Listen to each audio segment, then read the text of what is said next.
All right, guys, it's time for the Next Level Guy Show, a men's interview, interest, and improvement-focused podcast featuring interviews with the greats from all industries to help you better your life.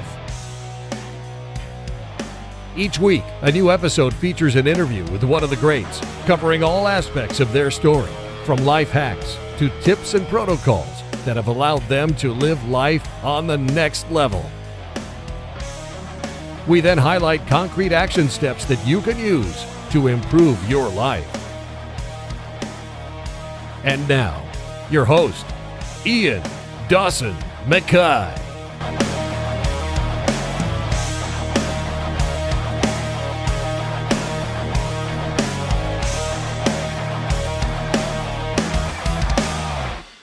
And today's guest is Kenny Florian. Kenny is a true legend in the martial arts sphere. His bio is immense. 3 times world UFC title contender in 2 weight classes. 4th degree black belt in Brazilian Jiu-Jitsu. He's a mixed martial artist and a Muay Thai expert. He's the creator of the KennyFlorianMartialArts.com website. He's a co-founder and owner of Florian Martial Arts Center in Brookline, MA, USA. He's an analyst and commentator for the Professional Fighters League on ESPN. He's a co-host of the BattleBots on Discovery Channel. He's a professional jiu-jitsu commentator and a graduate of Boston College. And in today's episode, we discuss how to live the warrior's lifestyle. And now, let's get to the interview. Well, thank you so much for coming on. I've been a major star of yours from dusk to dawn. I found you during The Ultimate Fighter originally, when I started getting to the UFC, but I've been a fan since you've been commentating. Your YouTube channel is amazing. But for people who maybe don't recognize the name, and there'll be a few living under a rock probably, how would you introduce yourself? You know, how would you give the example? Because you've done the full cycle of fighting. How would you describe who you are and why you're a legend? Gotcha. I guess I would best describe myself as a martial artist. I've been doing martial arts since I was a kid, then took like a long hiatus. I was doing a lot of soccer and other sports and things like that, and then reconnected with martial arts in college.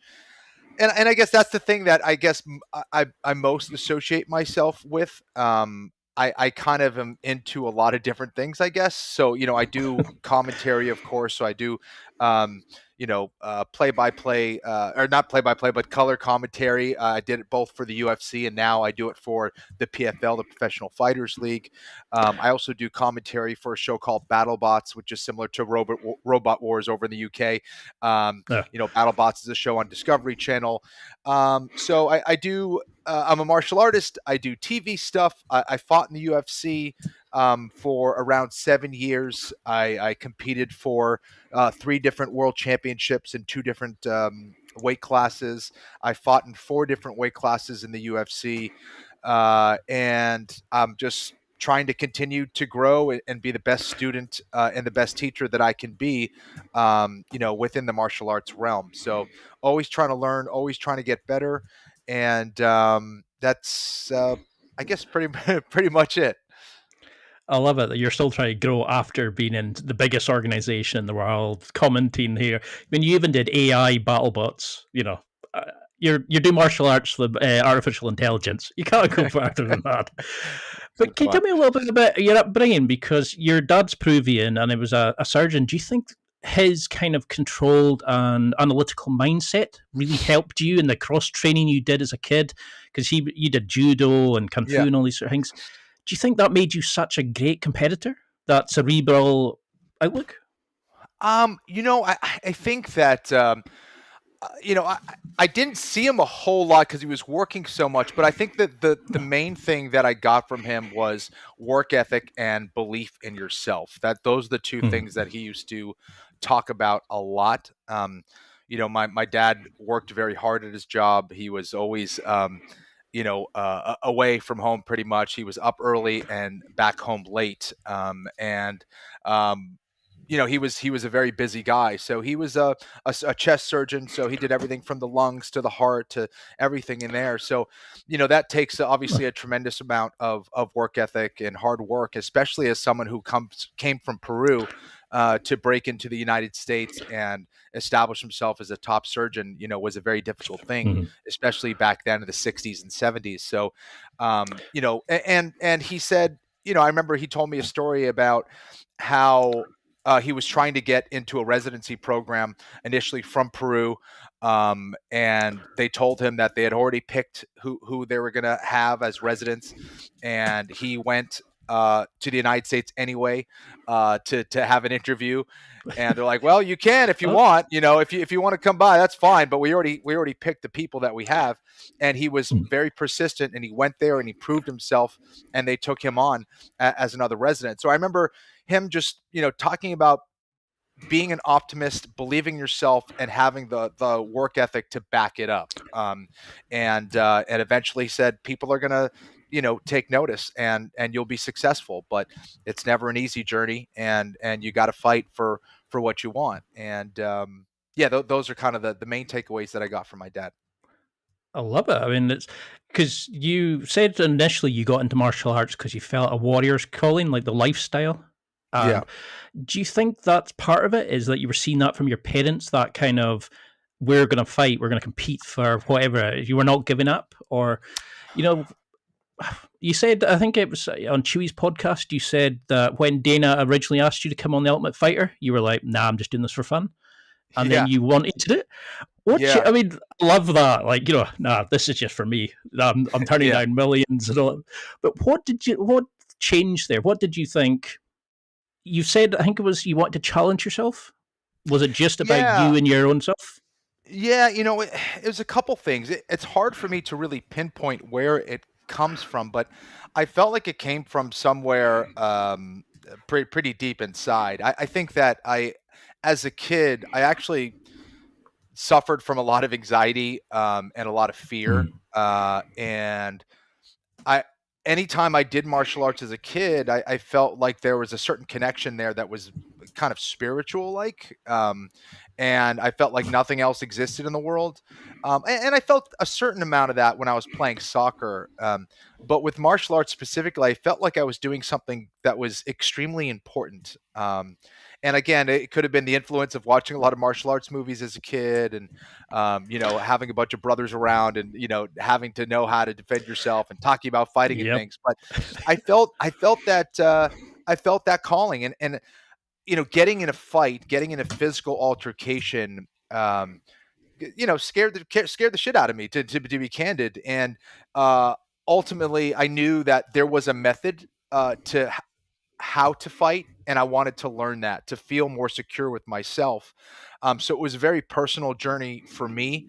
And once I kind of figured out that there was a method, I became very addicted with that process. And I found that it was much more than that, because in doing that, it unlocked a lot of the anxiety that I felt in myself as a kid. It gave me a lot more confidence. And and I played sports all my life. I was relatively confident, I guess, in that regard, because I knew that if you worked hard, you could achieve certain goals. But with jiu-jitsu, it being such a one-on-one type of journey, and this kind of roller coaster ride of finding out direct answers to different problems that you experience on the mat.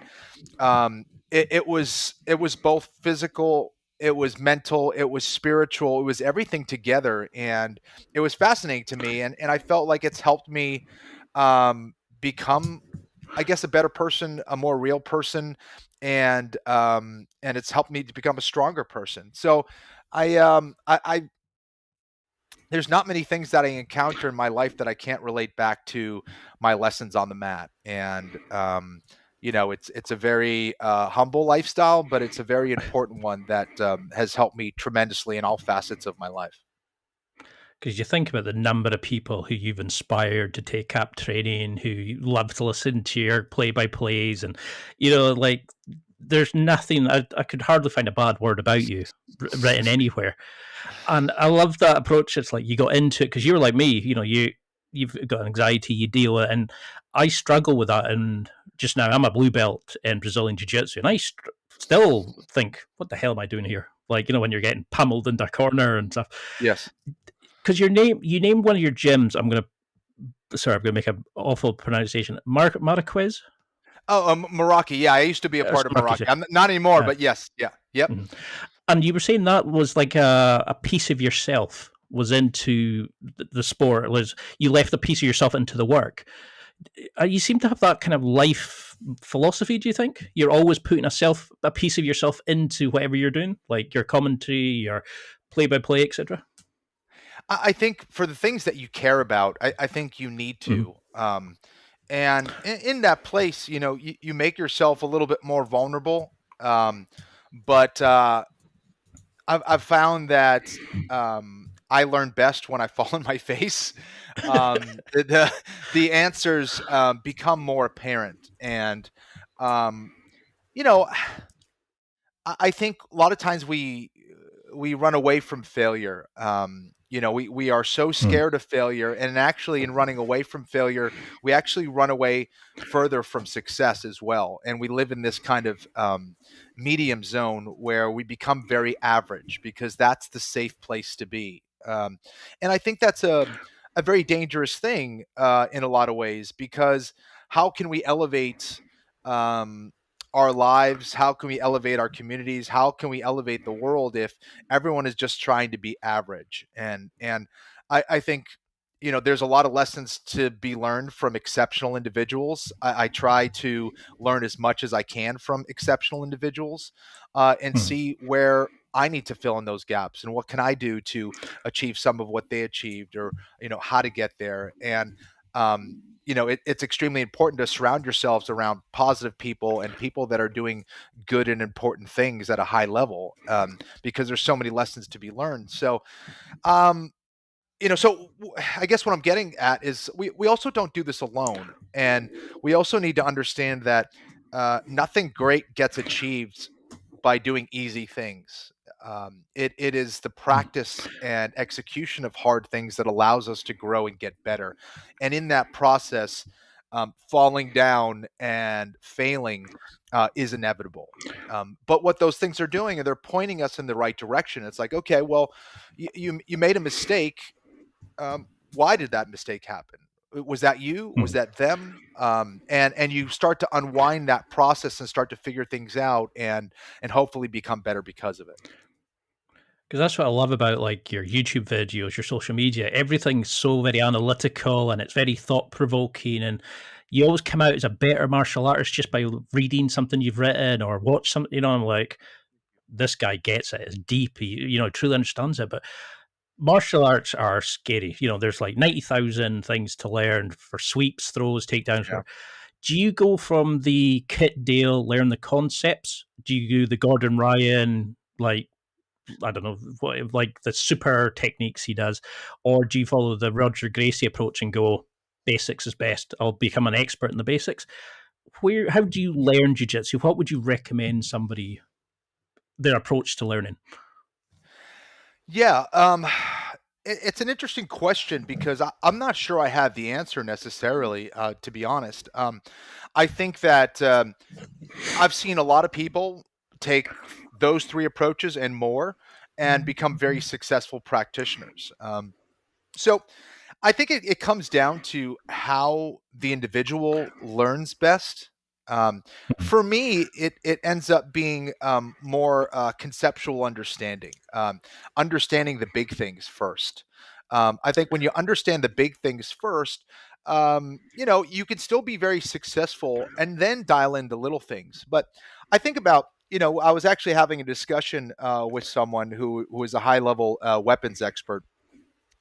And he was saying that, hey, listen, fundamentals. Well, what do the fundamentals mean? I don't even understand what the fundamentals mean. So when people talk about fundamentals, I don't really get that.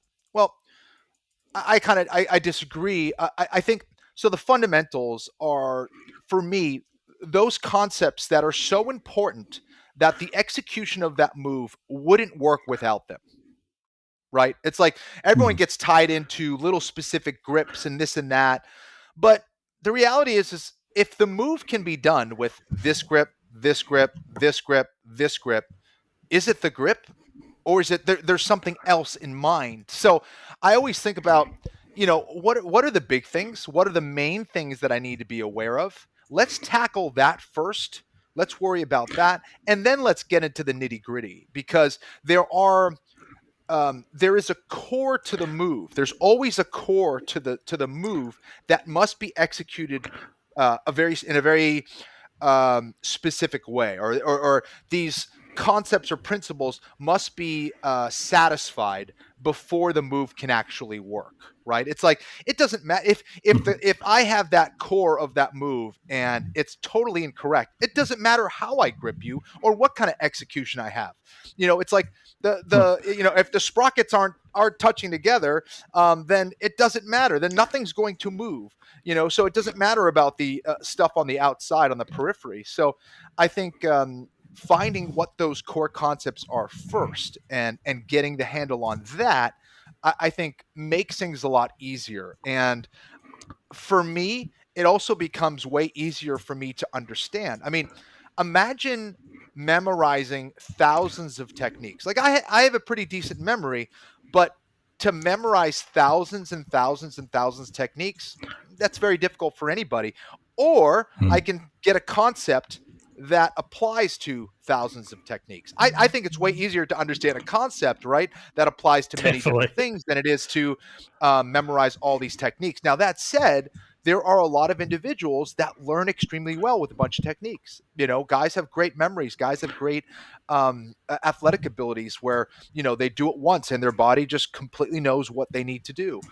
For me, before I get really comfortable, it needs to be in here. If it's not in here, I'm okay. Once it's in here, I'm pretty good for the most part. I just need it here, and then I just need to hammer it home as far as execution, my body, and sensitivity.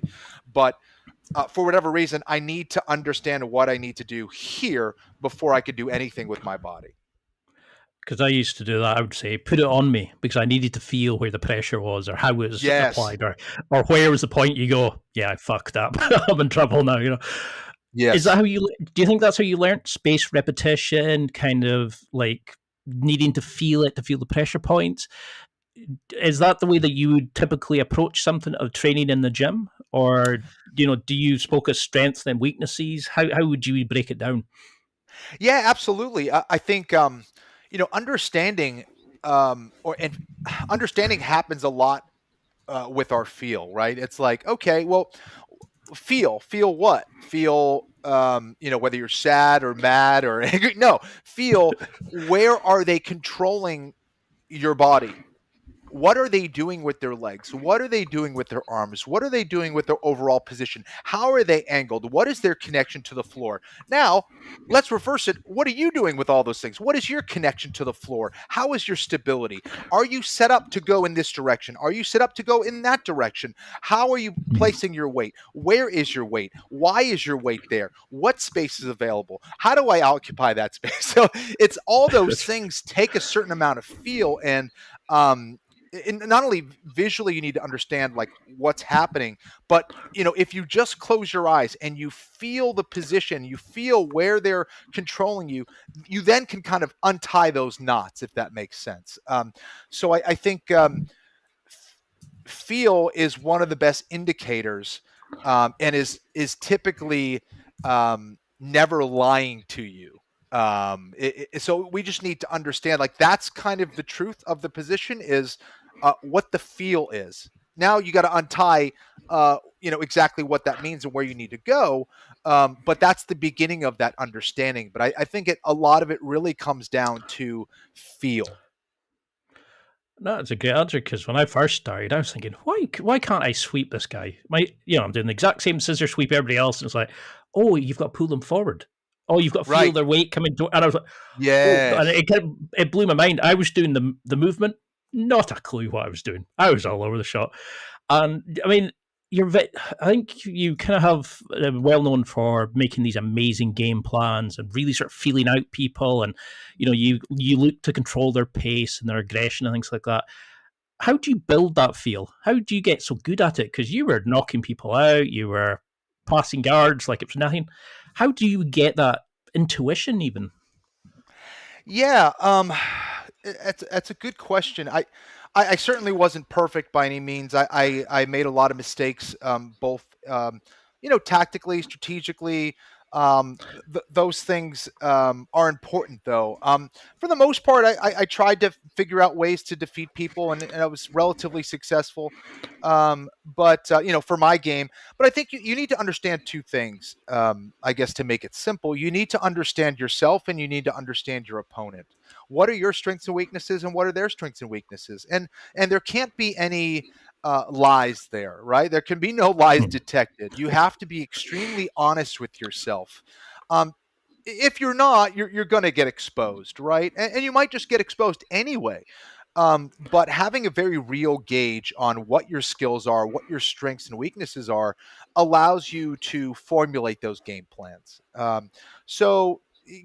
Again, this is not original, right? By me, Sun Tzu talked about, understand yourself, understand your enemy, and it is so true. It's extremely important. So what I would do would be to spar a lot, and I would watch a lot of fights, whether it's jiu-jitsu, wrestling, but mainly it was Muay Thai and mixed martial arts. I would watch a tremendous amount of kickboxing, Muay Thai, and mixed martial arts.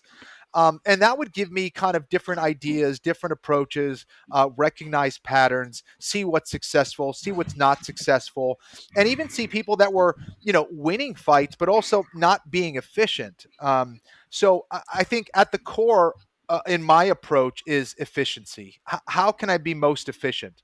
And in some cases, efficiency, and this is going to be kind of counterintuitive, I guess, a little bit. In some cases, efficiency means actually trying to take them out as quickly as possible when I have that ability. I tried to be, when I got my certain positions, I tried to be as aggressive as possible to try to overwhelm and take them out immediately. If I didn't, I always thought that if I had a great position, or if I had the ability to finish a fight in that moment, if I didn't go for it, that I would only allow my opponent to survive that round and then give them another chance to kill me. Why would I give him that chance? If I had the opportunity to finish my opponent, I was going to go for it. I didn't always do it, but I was gonna make damn sure that I gave it my best to try to take them out in that time. Because when you have that position, why would I allow my opponent to survive? I did have to be in the best shape possible, so I could, bring that fuel to those moments in the fight. But so, so it's important that we understand when to step on the gas and when not to. It's important that I need to pace myself and also find those ways where I can be more efficient and more effective than my opponent. I also don't want to go for the kill and open myself up to an attack. So I tried to view things more in terms of options that I have and options that my opponent has. Offense and defense, I think, is a simplistic way of looking at the fight game in general. And I guess across all different modalities, because offense and defense, like, I don't know, how do we describe those things? And is offense always offense? It's like, oh, you're on top. You may have an advantageous position against another blue belt, but you go against another black belt and you feel like you're defending the whole time.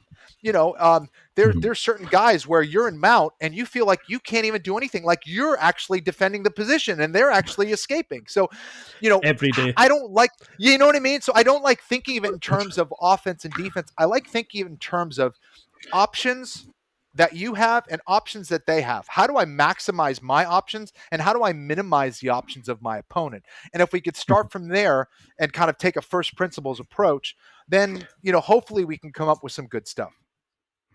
Because I've listened to a lot of your interviews, and I remember you were talking about how you like to watch a lot of the fights and the, sporting highlights to kind of learn from it.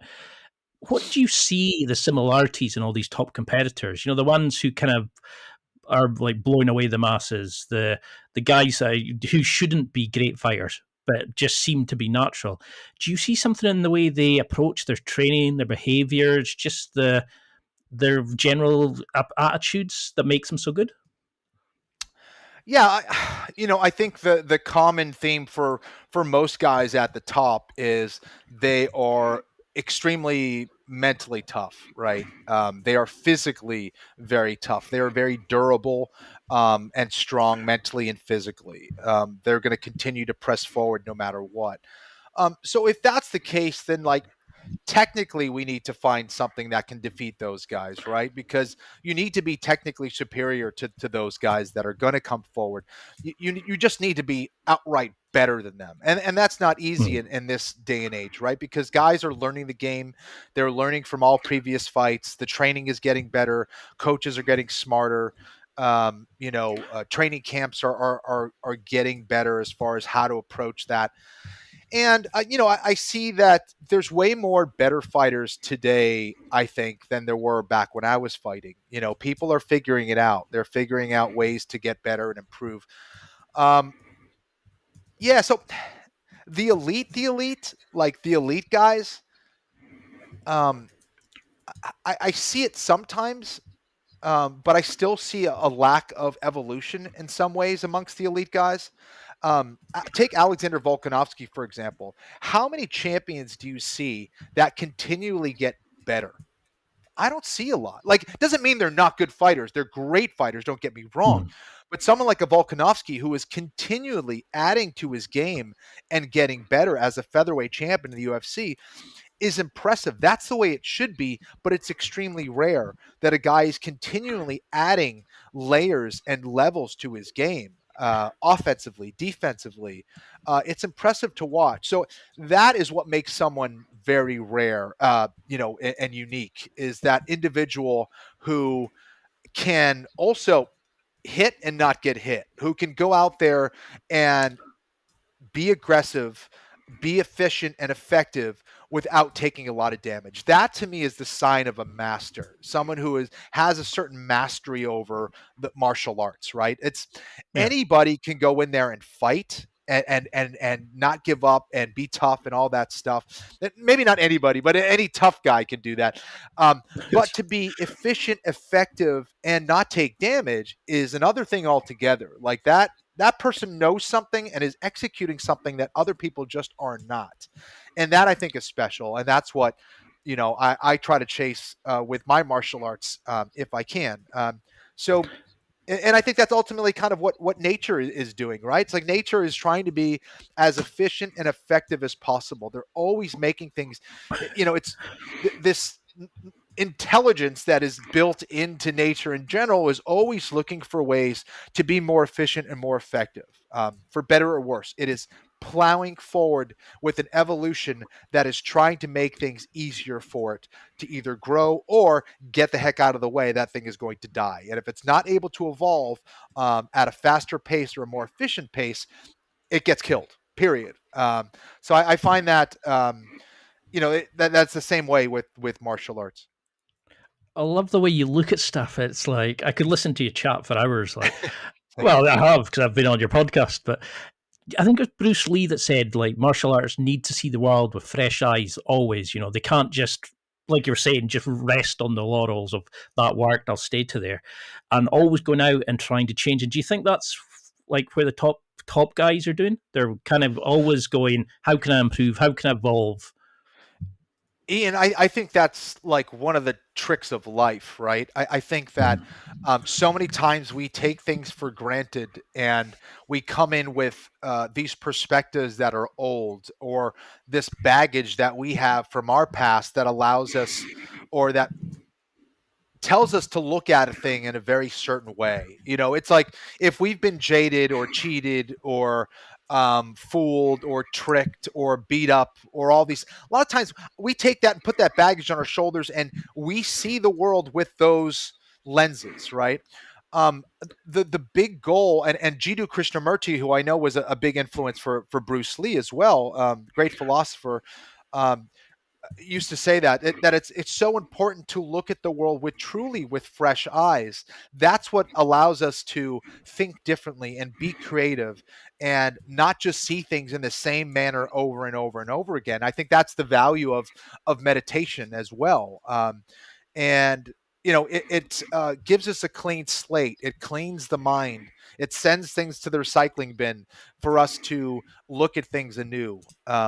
Because I mean, there's so many times where we're judging people or ideas or positions in jujitsu and thinking that, oh, this is the way that it's done. But the reality is, no one has the corner or the market on intelligence, right? Like we are the best coaches that we have. If you're lucky, you get great mentorship and great teaching, which I've been lucky enough to get from a variety of sources, and that helps a lot. But then understanding that you can go further and you can see things differently, that helps you see it in a different way, that maybe gives you a little more oomph here or a little more oomph there. So taking information and then asking the right questions. Now, I don't know if it's such an important thing to do when you're like day one white belt, but after you get a certain amount of information, I do think it's important to question yourself. Like, I mean, again, I don't think I would be here today if I didn't question my life and be like, hey, do I want to work in a cubicle my whole life? Do I really want to go to law school, or do I want to chase this thing that I love called martial arts? Even though everyone tells me I'll never do anything with it, I'll never make any money, I'll never make a life out of it.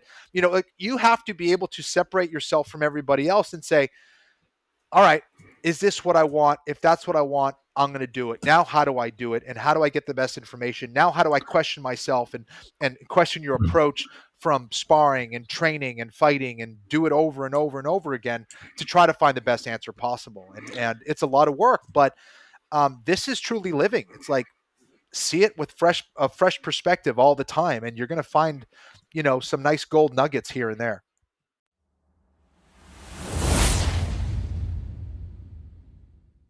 It's time for a quick break. There are millions of potential products to buy, so how do you know which ones are worth your hard-earned money? Simple. You go to nextlevelguy.com/affiliates and explore those that will transform and improve your life.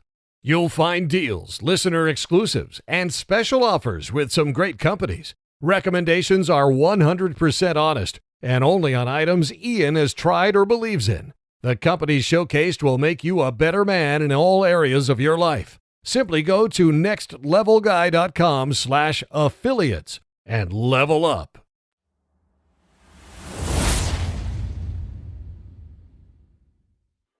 So how do you, I love these kind of answers, but how do you get to that point where you can ask yourself questions, you can let your ego go, you can just keep it calm when life's just throwing shit at you and everything's going crazy?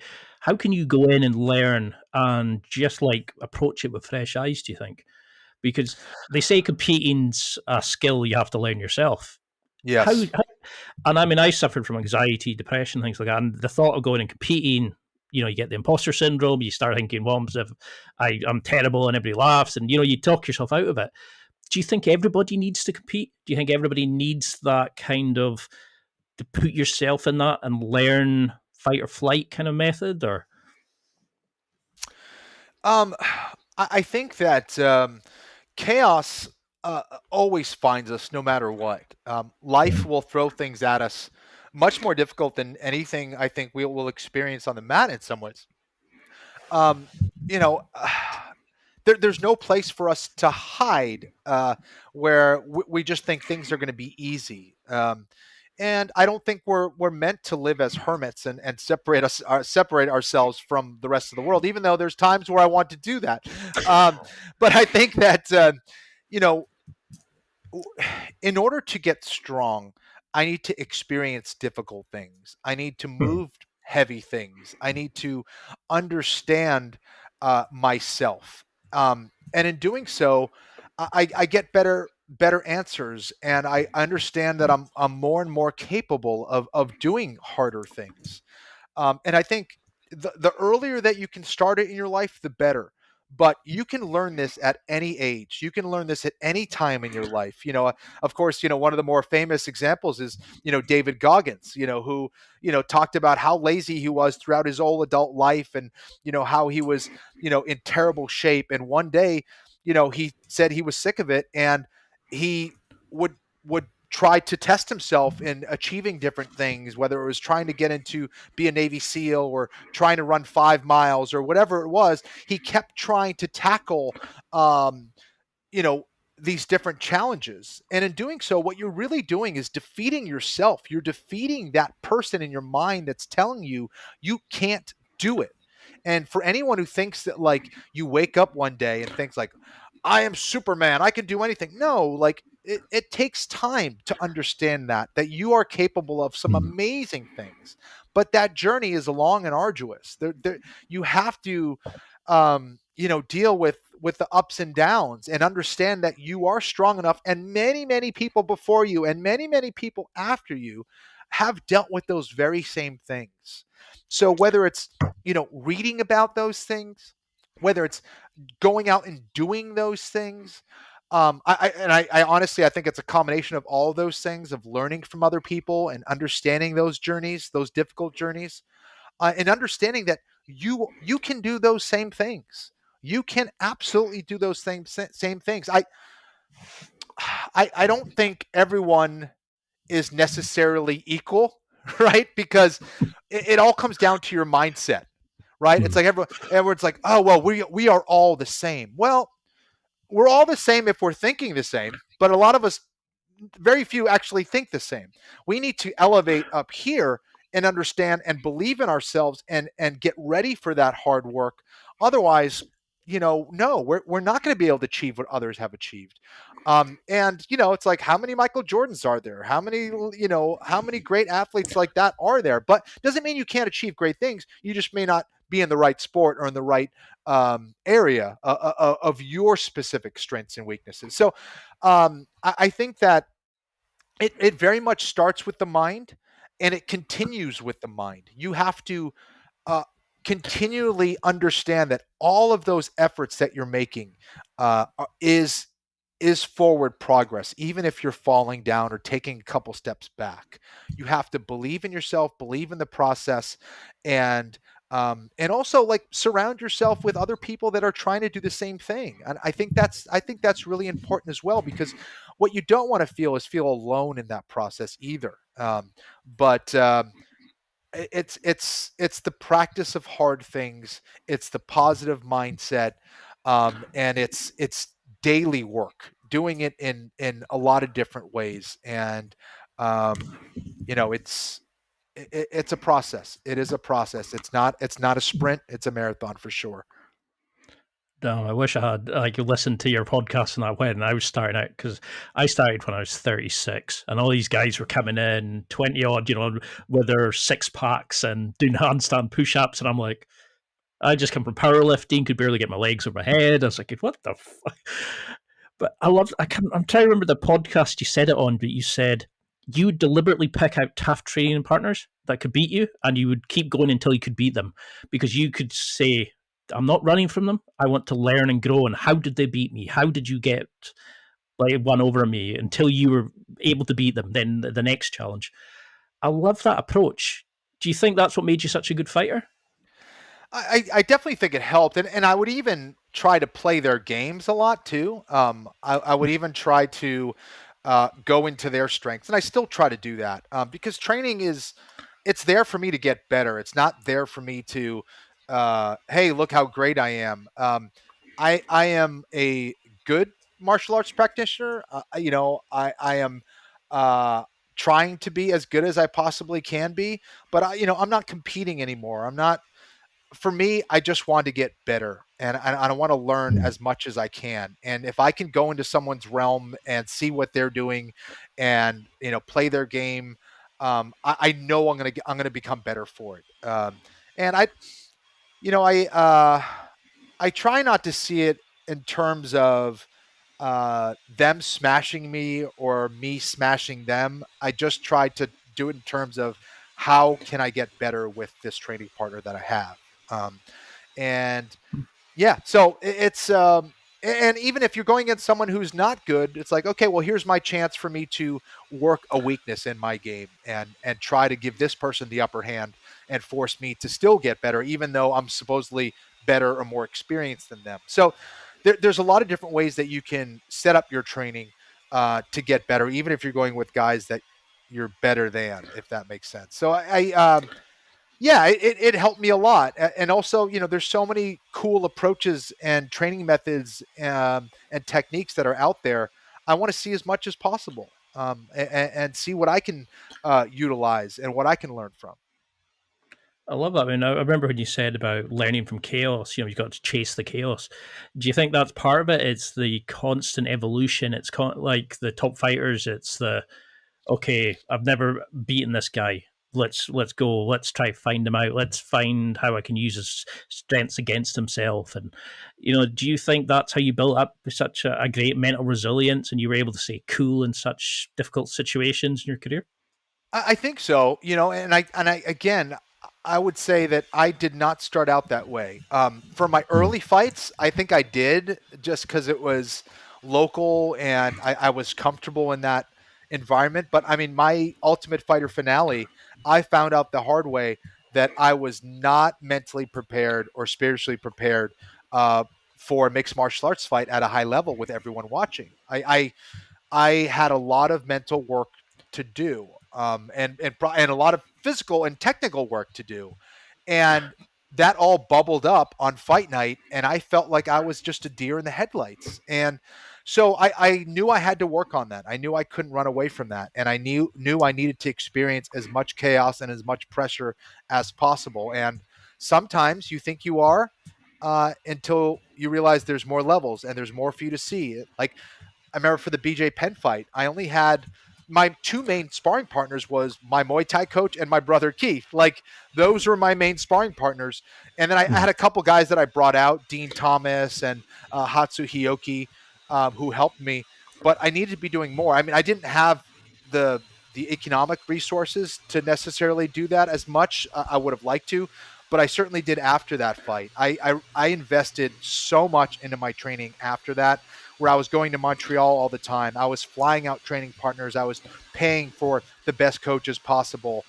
I wanted to learn as much as possible and train with the best guys that I could find. And that meant, utilizing the right resources. And I paid a lot to, both physically and economically to make that happen. So I always tried to take care of my coaches and my training partners and experience as much chaos as I could, because I knew that ultimately the truth would reveal itself on fight night, and I'd rather find out in training than on fight night. Candidly, after I was retired, I took it, I guess to another level as far as thinking about it, because rarely are you 100% on fight night. There's always something going on, whether it's a bad weight cut or an injury or staph infection or whatever it is, which I dealt with, all those things. I needed to be able to beat them on my worst day. It's easier to fight someone when you're at your best, but it's like, how do I beat them when I'm at my worst? Like, that's what I wanted to figure out. And that's what kind of motivates me today, is that, like, I'm 46 years old with a bad back, bad knee, bad hip.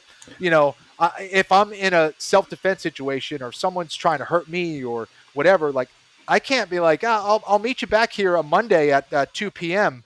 I got to wait. I got to stretch out a little bit first. If you could let me, no, you got to be ready to go. So you have to be at a technical level and a composure level that is, unlike anybody else. So those are the things that I try to remember and I try to train for. I'm not able to train as much as I would like because of my body, but I try to maximize the most out of my training sessions, the best that I can. Because I remember when you were on the Uncle Joey Diaz podcast, and that's what he was saying. He was like, as soon as he got mounted, he said he'd almost had a panic attack.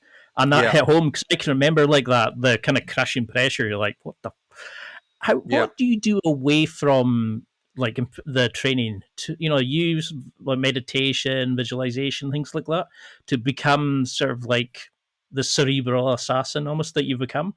Do you use things like that to deal with the anxiety, the nerves that you originally felt as you were getting in and evolving your skills? Yeah, meditation was an important thing. I'm not sure I understood it so much when I was fighting, to be honest. But after I retired, I got more into meditation. I took a psychology course. It was like I think 5 years that I was doing it, and I learned a lot about breathing techniques and calming the mind and making that mind body connection, and that helped me a lot. So much can be calmed down with your breath. Mhm. And I think it helps in both getting your heart rate down, but also sending oxygen to the whole of your body and not just certain specific parts, and not being so tense when you experience adversity. Relaxing, being composed, and also visualization. For me, visualization isn't visualizing me beating everybody, or visualizing me getting my hand raised at the end of a match or something like that. That's not what I consider visualization. Visualization is like, how would I want to see myself competing? And what that does is it gives me a nice mental picture for how I want to execute my jiu-jitsu, or how I want to execute my game, or how I want to move when it comes down to doing what it is that I'm doing. And those end up becoming nice, I guess, ways of seeing how I want to move, and seeing if that is aligned with what I'm doing with my training. If that makes sense. And I used to do this when I was fighting. I would look at, guys like a Bokau in Muay Thai, or Fedor Emelianenko when he was fighting. You look at his calmness and his composure, or both of their calmness and composure, and how they fight. I found that extremely helpful to see how they went about their execution of their moves, and how they were pre-fight or during the fight. Now, that might not be for everybody, because everybody's different and everyone calls upon different resources, but those were kind of good mental pictures for me of how I wanted to compete. So I think finding guys that you look up to, and finding, guys that are the best at their fields, and seeing what their execution is like. And if you tend to vibe with that particular fighter, be like, okay, well, how do they do that? What is their mode of operation? How do they move? How composed are they? And I also relate it back to, and this is something I tell my students a lot, is, if you think about your first jiu-jitsu class ever, your typical first day one guy that comes in, they are typically tense, nervous, utilizing a lot of muscular strength. They're holding their breath.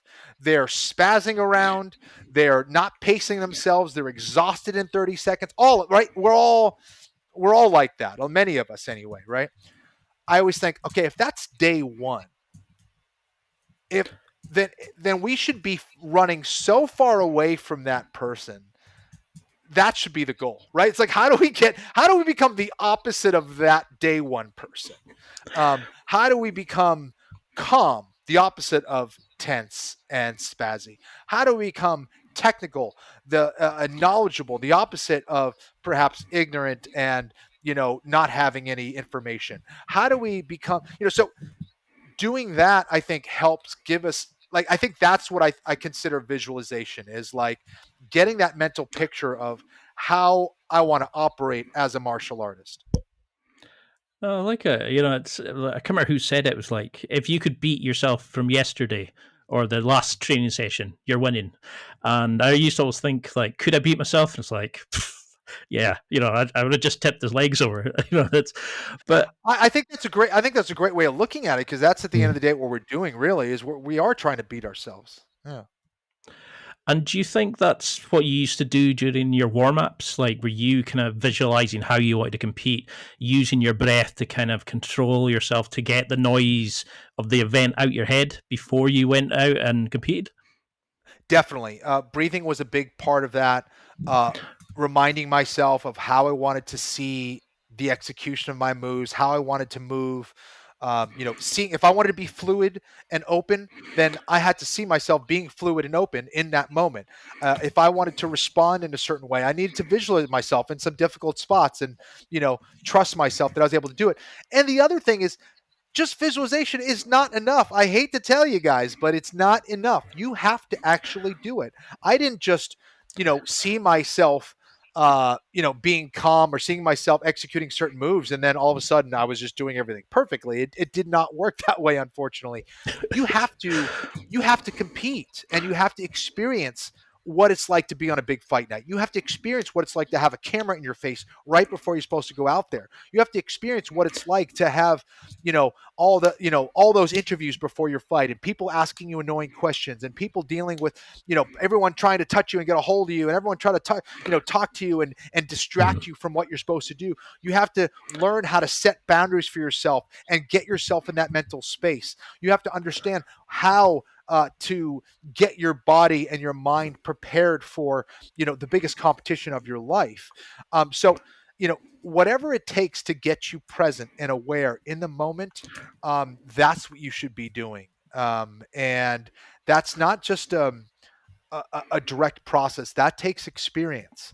And if you're doing it right, you're tackling little steps at a time, and it's ramping itself up.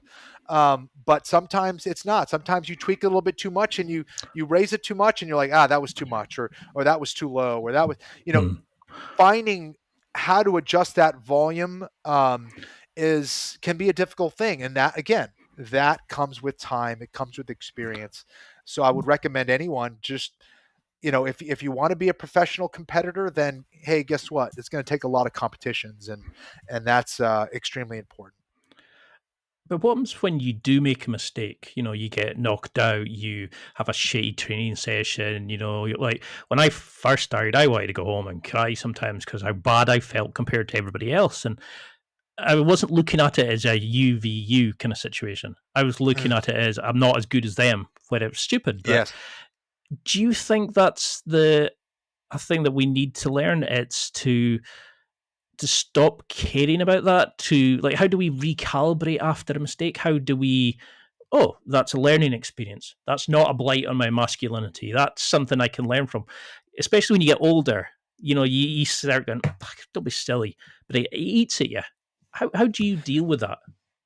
Ian, that's something that I'm still working on, to be perfectly honest. I am very hard on myself. I am extremely hard on myself.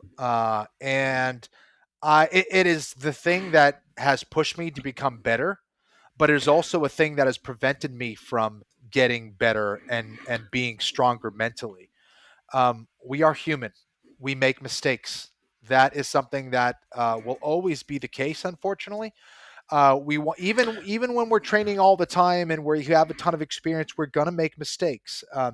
The key is like getting back on track. Do I get back on track by saying, Kenny, you're such an idiot. Why the fuck did you do that? That's dumb. Oh my gosh, you let yourself do that. You know better than that. I'm not in the present right now. I'm in the back. That move that happened 3 moves ago, I'm still there. Mentally, physically, spiritually. Why the hell would I do that? And I still do that sometimes. Like, even like, it's funny because in some ways I am better about dealing with like chaos than I am like something simple like spilling like, juice on the floor or coffee on the floor or something like that. I'll be like, oh man, that was so stupid. What the hell? Those things happen. Like, relax. It's fine. It's going to be okay. And I need to remind myself of those things. So it's understanding that in a variety of ways. So I'm trying to learn that in all aspects of my life, because if you're like that in one aspect of your life, you're most likely going to be like that in all aspects of your life. Now, if we want to go deeper, why is that? Well, maybe it's the way that you were raised. Maybe it's the people that were around you that, if you're critical of yourself, you're probably critical because you were criticized, whether it's your family, whether it was school, whether it was something. And what you're doing is you're bringing in something old that is not true. The reality is we are human and we try to do things. And when you're doing things, you make mistakes in those things sometimes. And it's important for us to get back on track. Being in an old mentality or being in an old place, it holds us back. And that's something that I'm still learning today. It's something that I'm trying to get better with all the time. And you got to roll with it, right? Literally roll with the punches. That's the idea is, how do I get back on track, stay present with what's happening in front of me. That is the only real thing. The people that are watching, don't worry about the post analysis of what you're doing. Don't worry about the things on the periphery. It's me and that person, or me and this activity that's happening right now in real time. How do I focus on that and bring my attention there?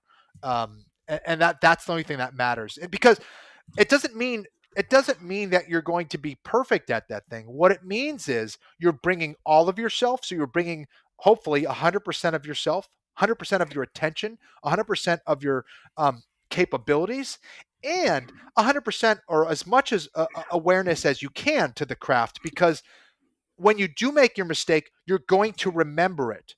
Where if I'm 3 steps back, or if I'm focused on that, person on the sideline, or my girlfriend over there clapping for me, I'm not going to be fully aware of what's going on right now. I'm not even going to be aware of the mistake that I made or the good move that I made. So I'm preventing that from getting embedded in me, right? It's like I can't download that information without me being as present as possible. Like, I need to be there for that experience. If I'm not all there for that experience, I can't bring that experience into me. Oh, it's an amazing answer. I love it. And do you think that's why, your approach to life, because you've got a beautiful family, you're commentating even, I can't even speak today.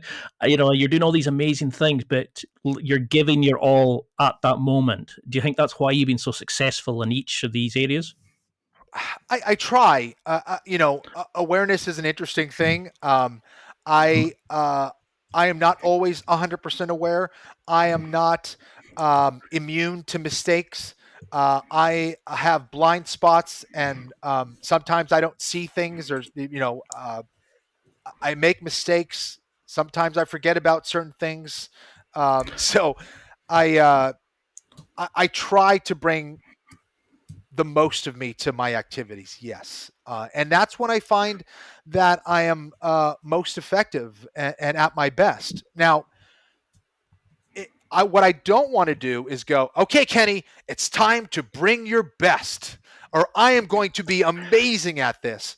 That's not the way it works. And for me, in my experience, because in that process, what happens for me is I end up forcing things. And I find that when I force things, anytime I force something in my life, it doesn't tend to happen as smoothly as I would like. What I try to see it as is, okay, Kenny, now I'm going to allow myself to do things, and I'm going to be present. It's almost like clearing my mind and remembering that, like, okay, if I am doing martial arts, Kenny, you're a martial artist. It's time to do that. Now, forget about everything. Kenny, you're going to do commentary. You've done commentary before. You know how to do it. Be open. Just be present. Look at what's happening and do your best to communicate what's happening. Don't try to communicate what's happening. Don't try to fight. Just do. And that's the most important thing. And I find so many times it's like, I'm doing other kind of activities, let's say like shooting right now. And when I try to shoot well, I rarely shoot well. It's like I have to, if I'm trying to do something well, I'm not concerned with the process at hand. I'm trying to fulfill some weird vision in my mind, if that makes sense, as opposed to being like, okay, I'm getting the visualization of what I want to do, but now I need to erase that and just focus at the task at hand and think about not think about things, but like feel and just execute what I've been doing, as opposed to being like, all right, now it's time to be great. I don't know. I think that puts pressure and creates unrealistic expectations, when it should be more about allowing yourself to do that thing and clearing your mind and not thinking about results has been a good approach for me anyway. I can't believe it's been an hour. I've just looked at the time. It's like, whoa, because I mean, that last couple of answers have blown me away because it's like so good to see how like what you can be, the potential for somebody who's saying, "But I can't do fighting because I'm scared."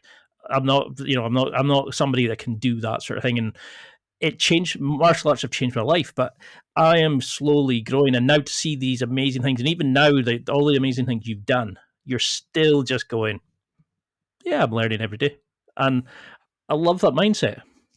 Yeah, I mean, you got to, man. I remember thinking like when I started jiu-jitsu, I was like, oh man, I can't wait to get my blue belt, or I can't wait to get my purple belt, or man, imagine if one day I get my black belt. And this, like the journey, especially in things that have the depth of, like the depth of something like martial arts, it's never ending. You never get to a spot and you're like, well, I get to retire now. I am good. I know all things. It Mm. doesn't work that way. It's a constant learning process, and it's constant evolution. And there's so many different people that you can learn from, uh, and evolution is a never ending game for sure.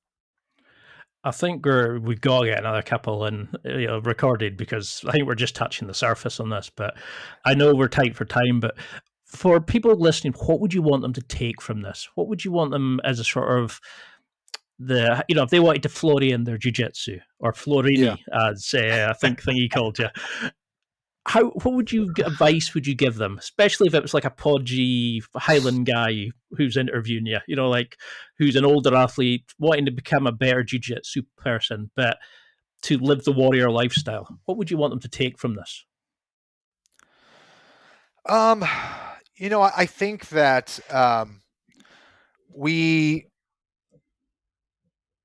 we have certain perspectives and certain mindsets that we've just had for so long, and we take it as like gospel. We think that that is the way and that is the only way. Um, the reality is that we can transform ourselves in a variety of ways, and I think having that faith is super important, that you can transform yourself, but also understanding that it's going to take some time and you don't have to tackle it all at once either.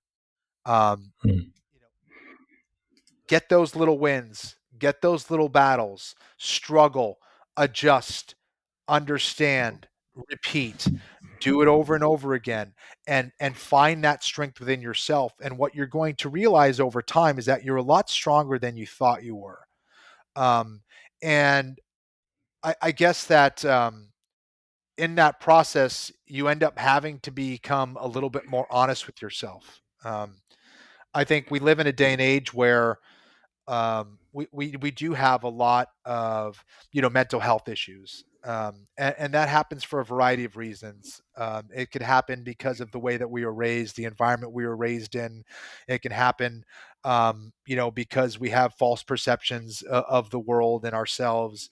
It could happen from whatever struggles that we've had in our life, and us not living really in the present is what it comes down to. Um, and when we can find that we actually have value and that we do have strengths, but in order to get to those strengths, we have to address the weaknesses, then we realize that that Hmm. is not just with our jujitsu, or not just with our martial arts, but that is in all aspects of our lives. I don't have life all figured out. I have, blind spots. I have weaknesses. I have things that I need to work on as a human being all the time. And it is my practice that allows me to see those things. It is my interactions with, family, friends, strangers, that allows me to see those things and understand a little bit more about myself. And we have to see all of the things of ourselves, even the bad parts. And I think we we tend to avoid those things, but those things are always there, and we need to continue to dig and find out what those things are, where they come from, and how I can address them uh, in a variety of ways. So uh, do that, do that work, because I think we're losing a lot of people because of that. people are losing their sense of reality. They're losing, um, you know, meaning in their life. And I don't like using happiness because happiness is elusive. That comes and goes.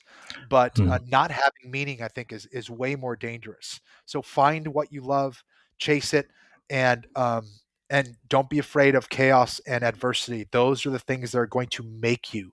Those are the things that are going to strengthen you. So um, why be average? Why be average? Push yourself to be great. That's a beautiful answer, one of the best I've had to that question.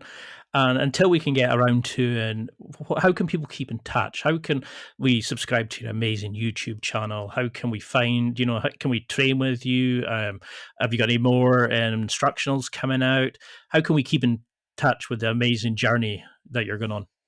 Thanks so much, man. I am at Kenny Florian on social media. It's Twitter and Instagram. You guys can hit me up there. I try to, post things of what I'm doing, where I'm going. For the most part, you could get that there. You can also get that at Kenny, my instructional. I have an online jiu-jitsu instructional at kennyflorianmartialarts.com, where I talk about a lot of, conceptual stuff and just kind of big picture stuff that I hope will help people in the beginning of their journey. It's definitely can apply for people who are, been doing jiu-jitsu a long time as well. But I think it gives people a good outlook on how to approach jiu-jitsu and get some of the basics down to help their approach and understanding. So that's kennyflorianmartialarts.com. And let's see. I'll be doing commentary for the PFL, Professional Fighters League. We have events coming up in New York City and in the UK. I'll be in Cardiff, Wales, and I'll be in London, England as well, doing that. And we got BattleBots on Discovery Channel, and that's pretty much it. And I hope this has been a helpful conversation for people out there. And thanks for having me, Ian. And you've got your amazing podcast as well. That's right. Oh my gosh. Yeah, exactly. Thank you for reminding me. I got my podcast with John Anik, the Anik and Florian podcast, which you can find on all platforms. We're also on YouTube. We'd love if you subscribe and give us some likes if you're interested. And I also have a YouTube channel as well, personally, where I go over a lot of different jiu-jitsu and mixed martial arts stuff for people who are interested there. So hit me up, subscribe, give me some likes, ask questions. I do my best to try to respond and interact. And if there's things that people want to see, I'll do my best to try to put it out there. So I'm the worst at promoting my stuff. So thank you, Ian, for reminding me.